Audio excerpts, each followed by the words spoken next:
Bonjour Daniel. Bonjour. Je te remercie, toi et Irène, de nous accueillir ici, à Calbert. Et j'aimerais parler, Daniel, avec toi, et que tu exprimes ce dont tu as envie de parler, sur quelqu'un qui a déclenché chez toi et qui t'a apporté une nourriture dans ta voix, de la représentation du monde, la compréhension du sens de la vie, peut-être de l'univers, et qui est Roger Bacon, m'as-tu dit. Roger Bacon, pour moi, c'est le personnage que j'ai rencontré qui nous présente notre siècle au XIIIe siècle. Roger Bacon. Et alors ça, c'est quelque chose de phénoménal. En plus de l'inventeur, de l'alchimiste, de l'inventeur, il veut que l'on applique les mathématiques à toutes les sciences. Et il découvre des métaux. Donc il faisait des analyses et purifications. Il faisait des inventions parce qu'il avait rencontré quelqu'un qui venait le voir dans sa cellule. Mais comme il avait des idées un petit peu farfelues et qui n'étaient pas bien dans le goût de l'époque... Roger Bacon, on est... Dans le XIIIe siècle. On est au XIIIe siècle. 1280 à peu près. Et tu viens de dire qu'en fait, il a passé 20 ans en prison. Oui, à Saint-Germain en particulier. En Saint-Germain à Saint-Germain, à Paris. Voilà. Et durant ces années d'emprisonnement, il a eu des visites. Il avait un personnage qui venait lui rendre visite en passant à travers les murs. Hein, comme il s'est passé pour Jésus avec la rencontre avec les rencontres d'Emmaüs. Oui, les pèlerins d'Emmaüs. Ouais. Oui. Et puis, il lui montrait sur des miroirs notre époque. Donc certains écrits de Roger Bacon par rapport à cet épisode sont les témoignages qui lui venaient de ce personnage. Voilà, d'une rencontre d'un personnage. Alors, il a eu plusieurs personnages qu'il avait des rencontres. On ne sait pas trop qui c'était. Il avait un Jean. On ne sait pas si c'est le fameux prêtre Jean. Il en avait un autre qu'il appelait Éticus, qui étaient tous des êtres. On ne sait pas ce que c'est. Mais c'était des gens où il disait, avec lui, la quadrature du cercle est résolue, il n'y a pas de problème.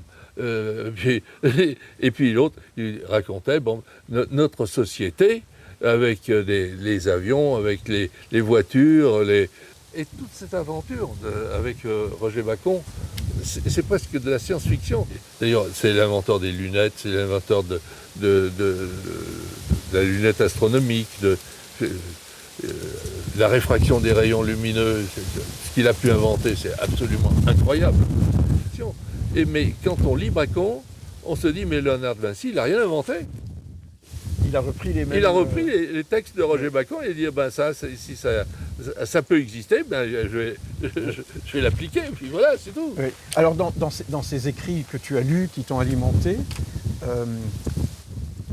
Roger Bacon avait, j'imagine, au XIIIe siècle, une représentation de l'univers qui était proche de ce qui sera l'hermétisme, c'est-à-dire tout... Il dit que la Voie lactée, c'est l'agrégation des quantités de petites étoiles. Il le disait déjà. Il le disait déjà. Et cette intuition ou cette connaissance, c'était sa propre recherche ou ça faisait partie des témoignages de ses visiteurs? Je pense que c'est ses rencontres avec ces personnages.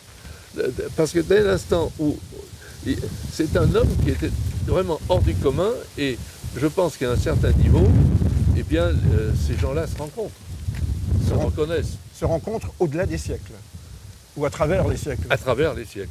On serait tenté de penser que la connaissance de Roger Bacon, c'est un mélange de sa propre intuition, sa propre connaissance, mélangée à une connaissance qui vient d'ailleurs, et si je te suis, qui vient du futur. Qui peut venir du futur, mais qui peut venir aussi d'un passé.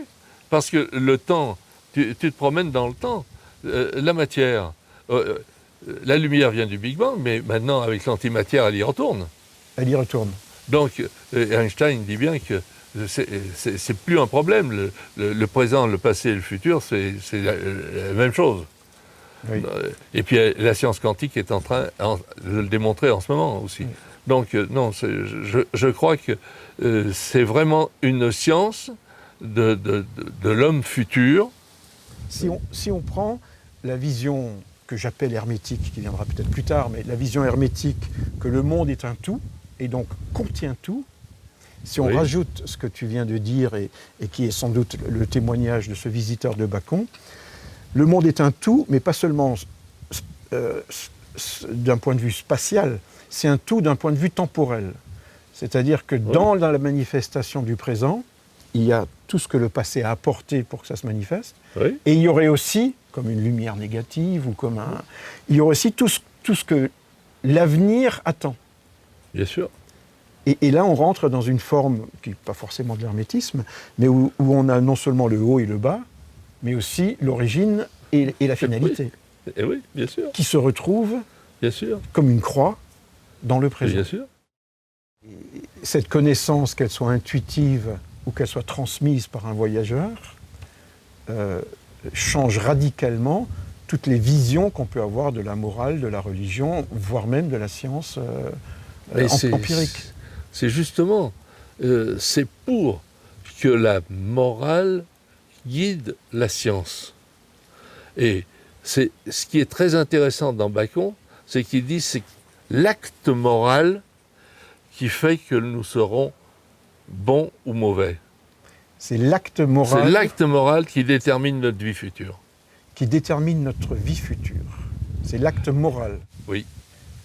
Non, mais nous détermine sur notre futur pour participer à la vie avec le divin. Alors, essayons de comprendre cette structure de pensée de Bacon. Presque, ou céleste. Oui.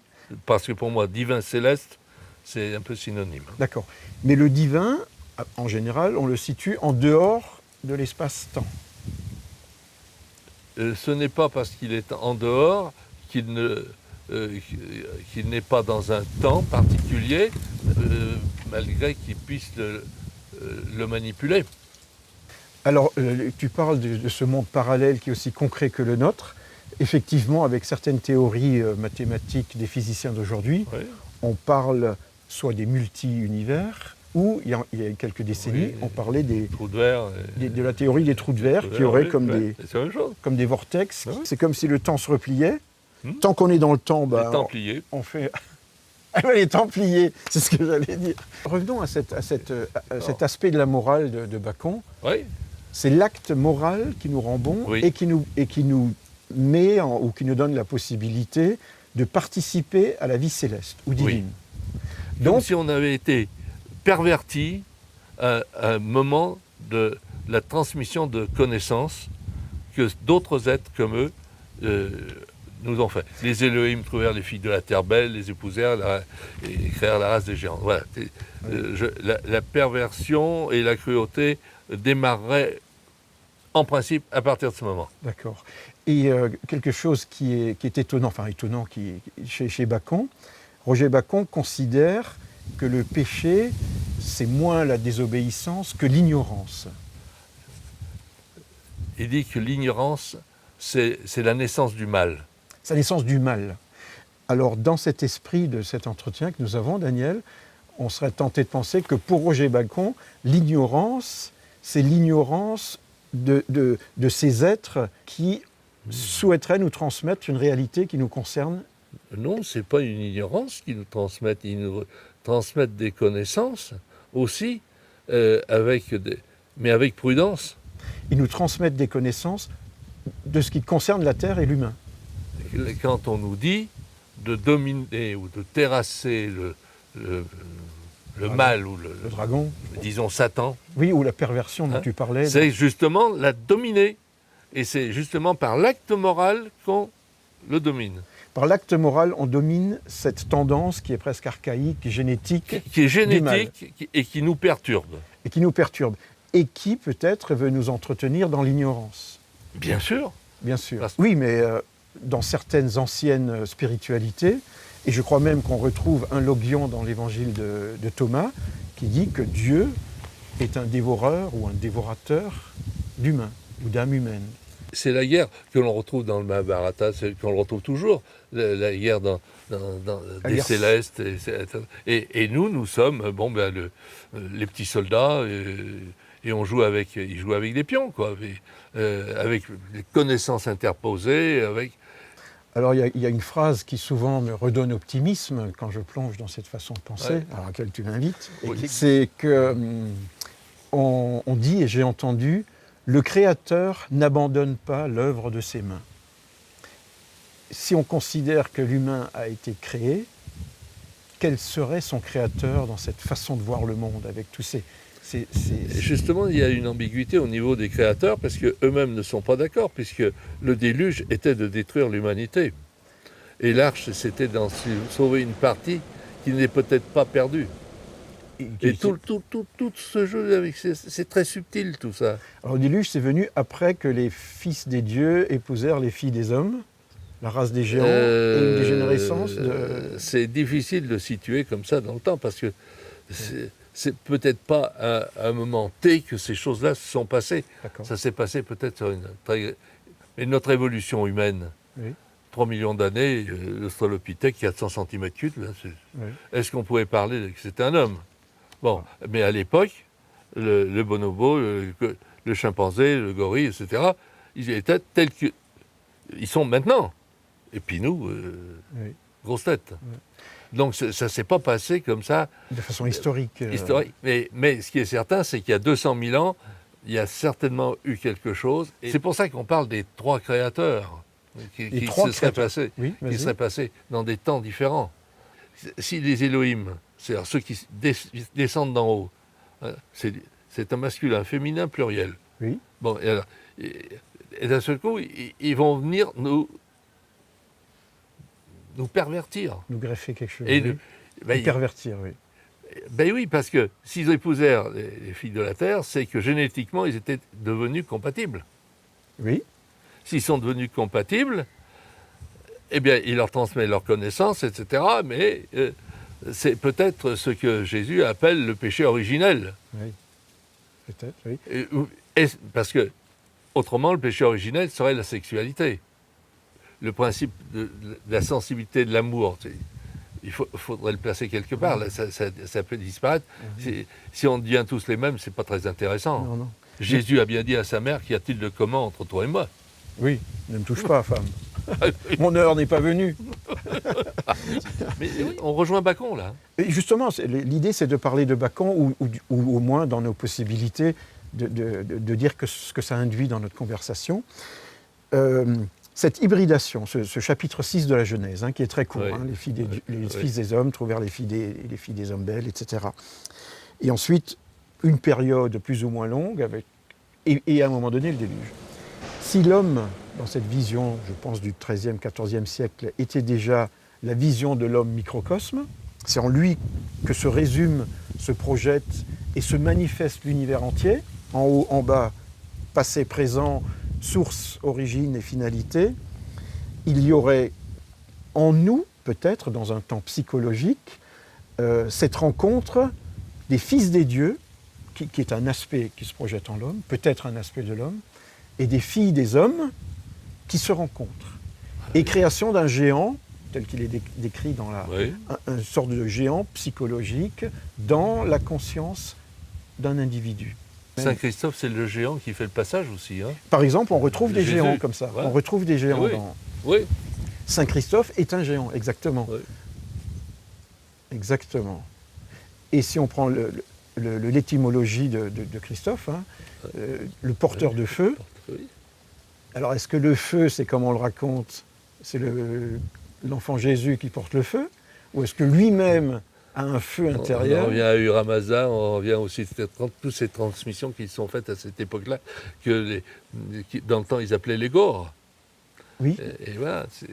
Et on retrouve encore les fameux rois mages tels que nous avons eu dans la chrétienté, mais à une époque qui doit se situer autour de 1500 avant Jésus-Christ, qui va amener toute la Gilgamesh et tout ça.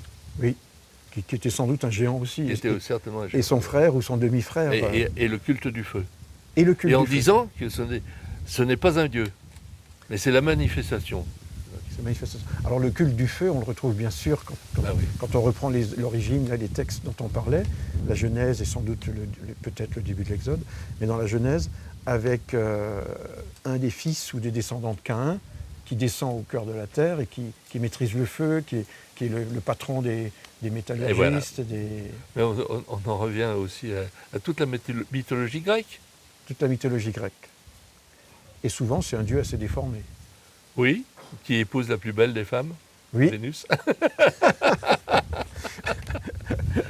Qui quand même va fricoter de temps en temps avec des dieux plus sympas, Apollon ou autre, ou Mars. Un petit bain d'eau lustrale et elle se retrouvait vierge. Elle se retrouvait vierge.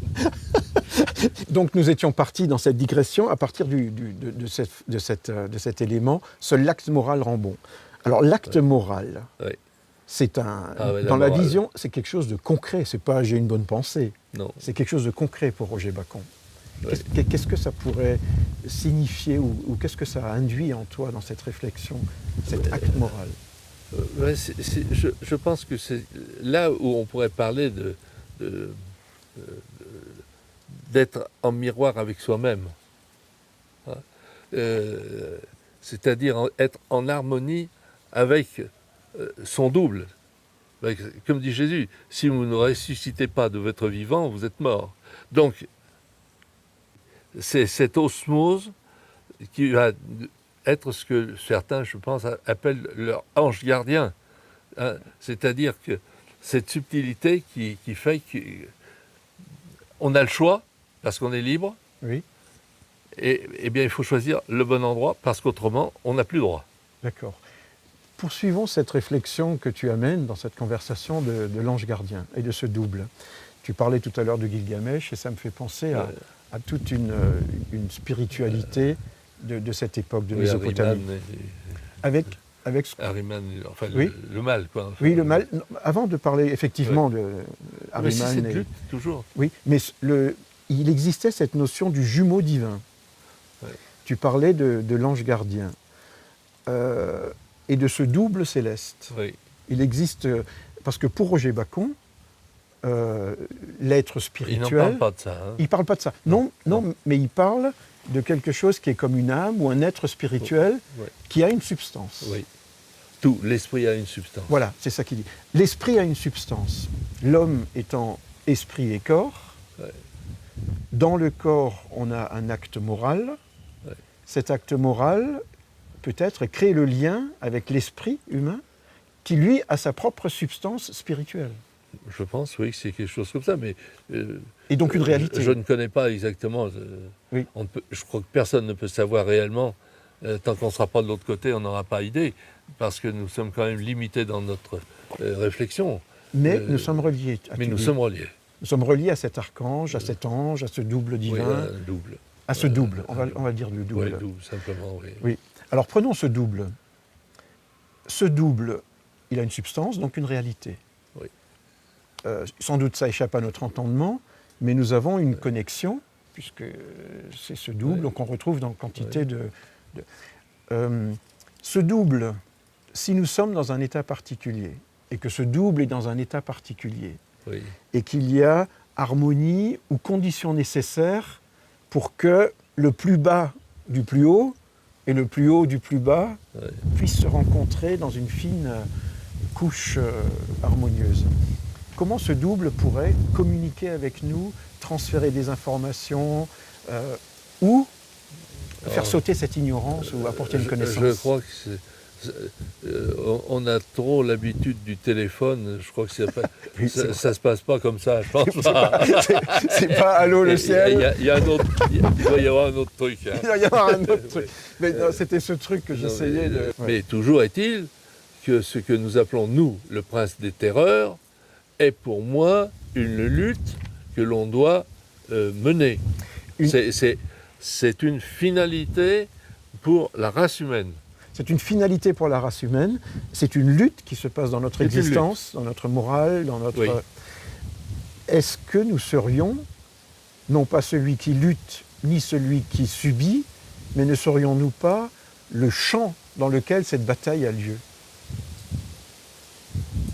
Nous sommes forcément partie prenante, puisque ça va déterminer le futur de la branche. Jésus avait dit, je suis le tronc, vous n'êtes que les sarments. Hein. Oui. Donc, si la greffe prend, nous ferons partie de la vigne, de la fraternité humaine. De la fraternité Autrement, D'accord. nous irons chez les draconiens.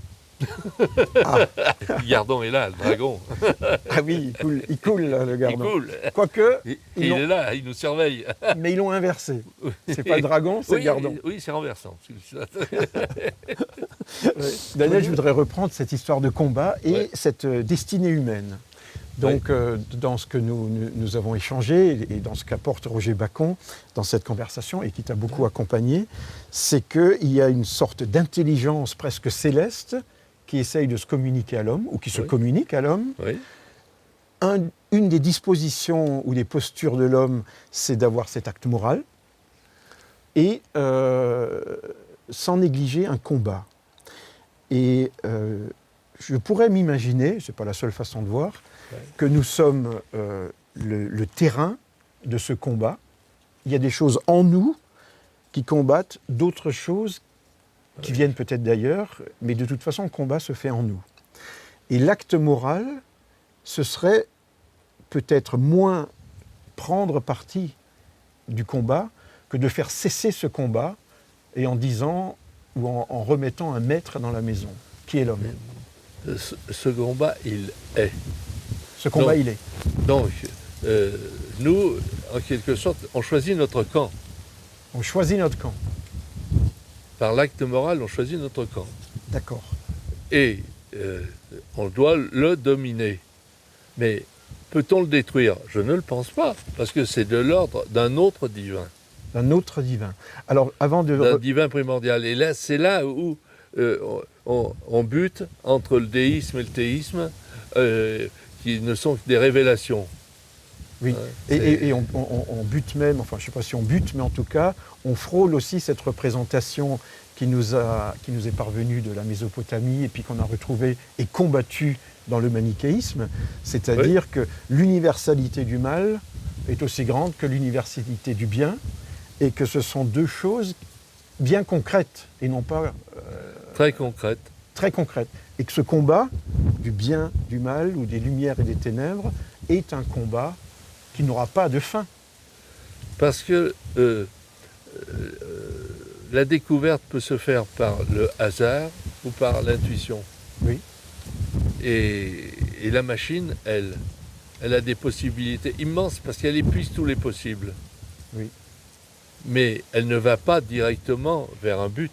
Oui. Elle épuise. Elle épuise. Les possibles.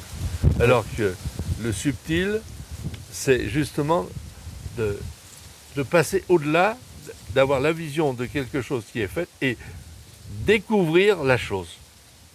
Découvrir, tu dis. Donc elle est présente, mais couverte. Elle est couverte, on ne la voit pas. Mais elle existe.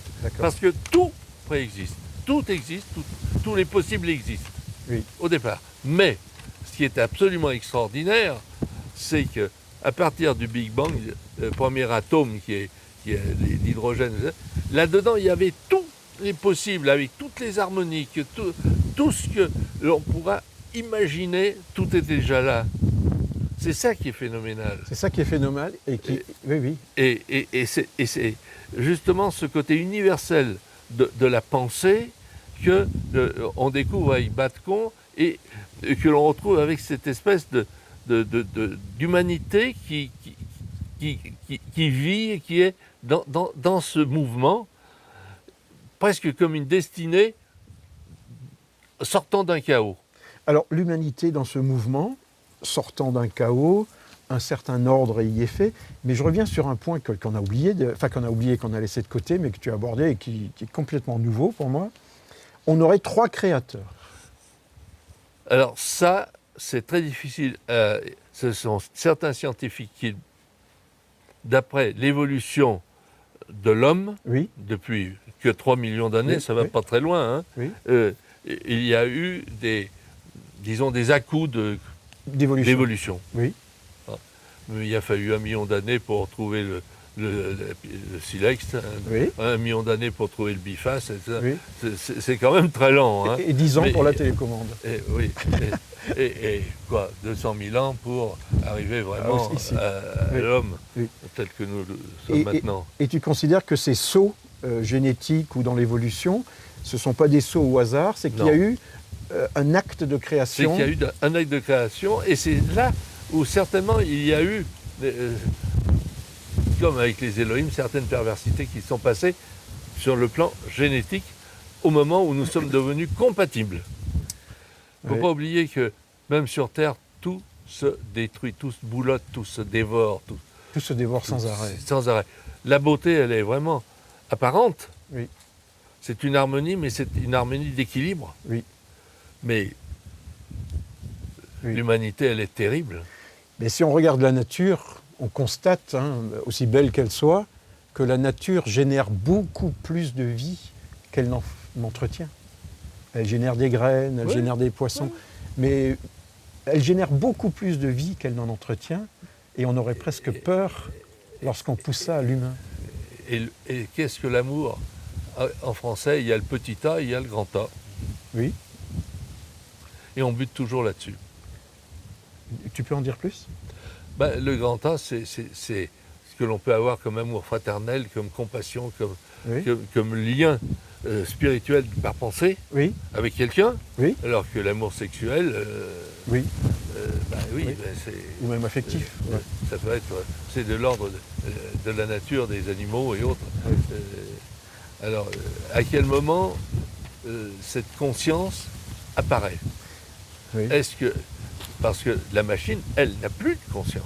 L'expression de la technologie, La technologie, sans ça, âme. c'est sans âme. Oui. Oui. Ça devient un outil, mais ça n'a pas d'âme. Non. Un poignard, ça n'a pas d'âme, mais pourtant, Et pourtant, ça, il ça sert, peut te couper, tailler ton pain, mais ça peut aussi tuer quelqu'un. Et il n'y est pour rien, le couteau. Et il y est pour rien. Oui. Eh ben oui, ben c'est ça le problème. Hein. C'est pour ça, c'est l'acte moral qui est important et que l'on retrouve dans Bacon. Et j'avais lu, c'est un autre sujet, mais j'avais lu à un moment donné que chez les anciens astrologues chaldéens, aujourd'hui on ne fait plus que l'interprétation, l'homme est sous le destin des astres, mais les anciens disaient l'homme domine les astres. Donc d'une certaine façon, l'acte moral permet de dominer quelque chose qui viendrait du ciel, essayant de s'exprimer en nous par la perversité, par le mal. Ouais. Par le... Et justement, c'est par le temps.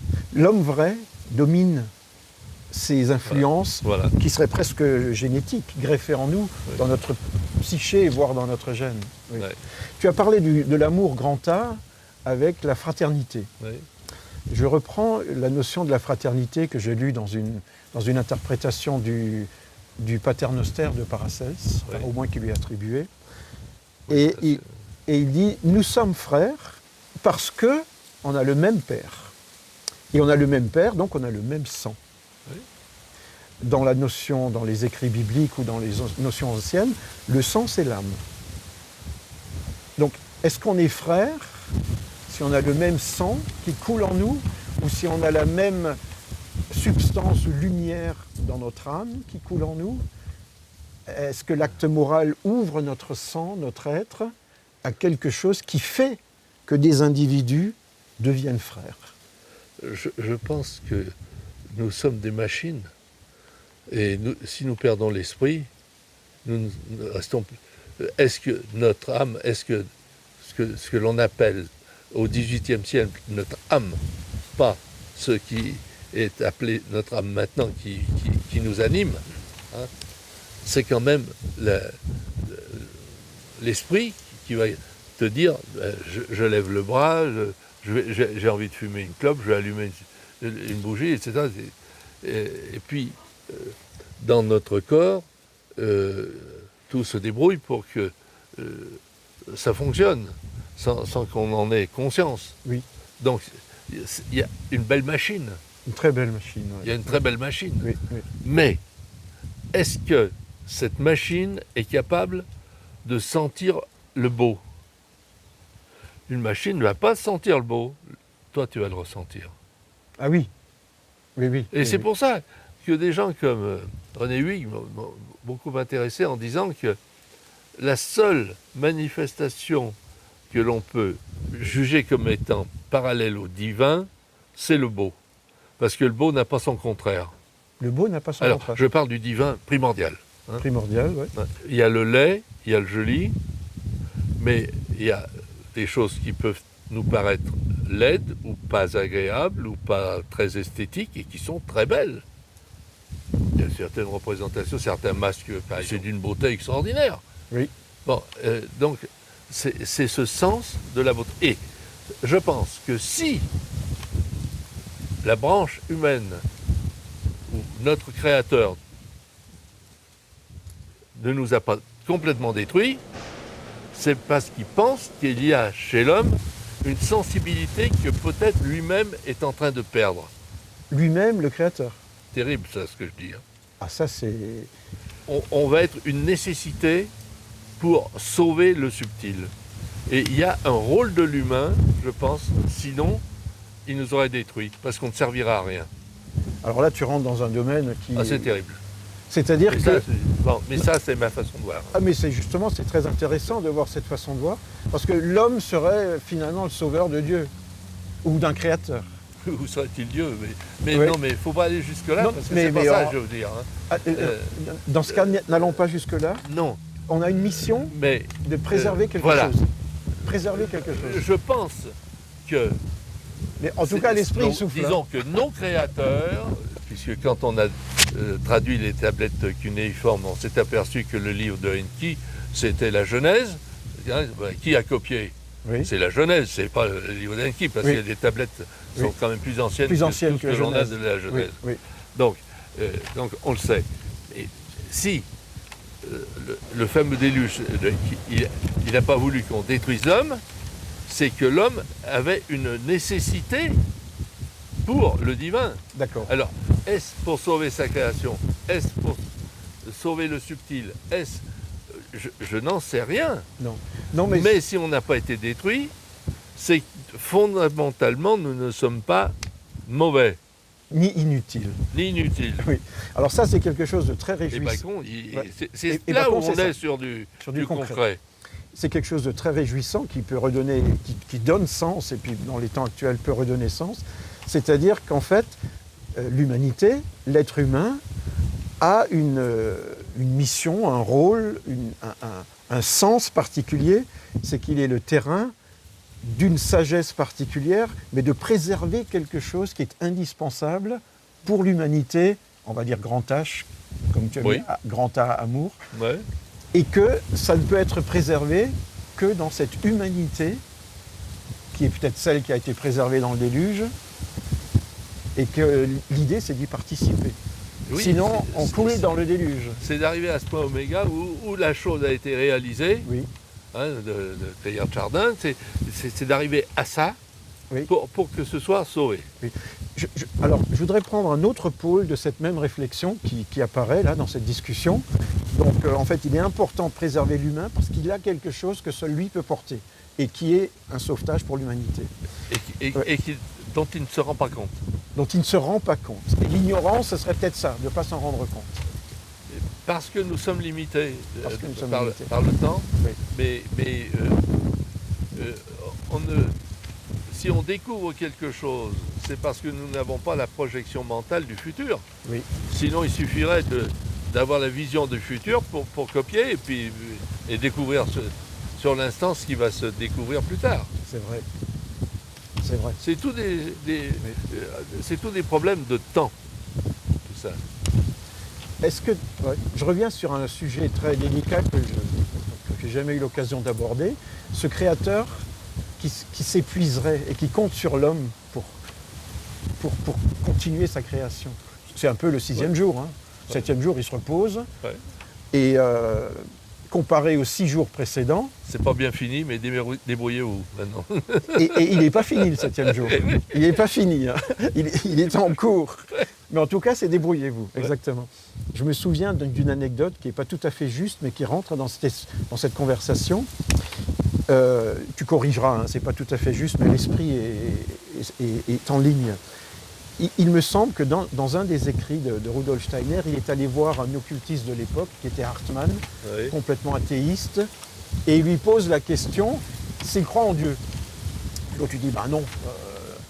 Il lui dit, si je crois, la seule façon pour moi qui serait de croire en un Dieu, c'est que Dieu est une souffrance, et en fait, l'homme prend sur lui sa souffrance pour réduire la souffrance de son Créateur. C'est terrible, ça.